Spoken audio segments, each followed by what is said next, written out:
Lawyers arrived at the Constitutional Court in Harare to file court papers challenging the recent presidential results. They are representing opposition leader Morgan Tsvangirai's Movement for Democratic Change party. President Robert Mugabe's ZANU-PF party won a two-thirds majority in parliament, and Mugabe was re-elected as president after getting 61% of the vote. Moments later, they leave the courthouse. We have done the best that we can under the circumstances, presented the matter before the court, and it is now up to the court to determine how strong the case is.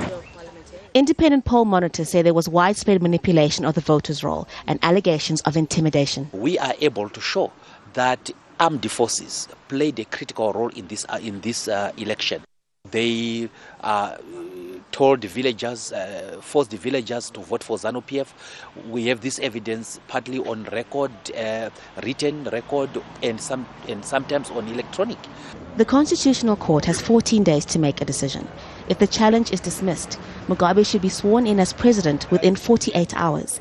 If the court declares the polls null and void, then new elections will have to be held within 60 days. Well, it depends on the amount of evidence they present before the courts and the persuasive arguments that they give to the same courts that they need to either have an election in 60 days or alternatively to seriously question the electoral process itself.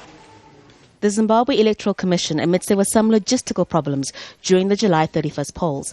For example, nearly 305,000 voters were turned away from polling stations because many couldn't find their names on the voters' roll.